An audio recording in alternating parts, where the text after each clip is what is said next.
As I explained, I'm a veteran of 25 of my 30 years in the military in a little-known branch of Army Special Operations called Civil Affairs.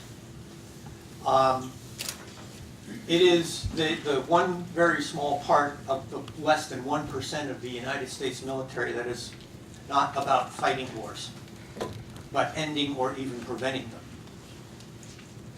We are the people that have done what the Joint Operating Concept now calls military engagement. All these new terms for some very old things.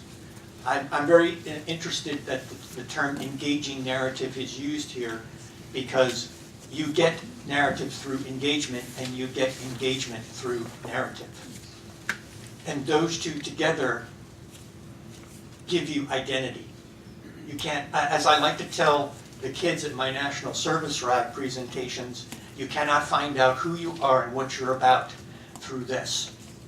You find out through engaging other human beings and interaction with them in a process of learning. And leadership and learning, by the way, as Pope Francis will tell you, have the same word root, educare. So my whole life, when I read General McChrystal's book, Team of Teams, I wrote him a little note and said, "Welcome to my world, sir.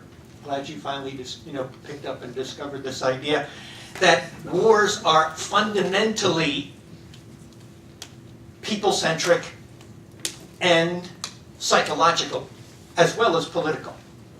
And it's not just one thing to fight wars, but as both General Mattis and General McMaster will tell you, to consolidate gains, political outcomes resulting from all the fighting. Something we have not focused very much on. Civil Affairs doesn't have a great deal of constituency on Capitol Hill, because I like to tell them we are the low-tech solution to the low-tech problem. We are atactical, we are strategic, we are like peace builders, and I learned a lot about peace building after joining the Alliance for Peacebuilding a few years ago, that I didn't realize I was doing it all along. But peace building is in fact applied national strategy. It's holistic, it's integrative. We can learn a lot from that community, those of us who have worn the uniform. The problem, as Frank was alluding to, that why we are getting our butts kicked, why the Chinese are running roughshod over Africa, why the Russians are kicking our butts in Syria and eastern Ukraine, etc. And ISIS is, and all the other terrorist organizations are playing us big time in this theater of provocation called terrorism, is because we somehow have gotten away from this fundamental understanding of war and peace as fundamentally human, as fundamentally psychological, as fundamentally political. Politics, after all, is a process of engagement, isn't it?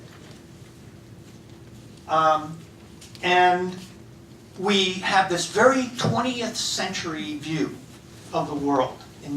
It's primarily through our military, it's primarily tactical, it's overwhelmingly tactical, it's threats-based, it's risk-averse. It is all, we are a fundamentally conservative nation. I don't mean that necessarily in the terms of, but we are a status quo power. And so our whole approach is to maintaining the order rather than moving the world forward. And we have become, our whole narrative is about that. When I was with the Project on National Security Forum, one of the things I brought up to them was, maybe we shouldn't be talking about is national security, because national security is not, after all, the highest ordering principle of our engagement with the world. It is a strategic, it is a Russian election, it is one choice. What is strategy? Somebody mentioned this earlier. Strategy is about making choices now about the futures that we want with regards to resources and ways and means and all those different things. It involves a choice. I had suggested that, and this is one of my major recommendations, Frank, to bring over to the two M's, is let's stop talking about national security and start talking about peace and security, because that implies a choice. a process of national decision-making. The other one is to stop talking about threats and start talking more about goals and objectives. Okay, amen. Thank you.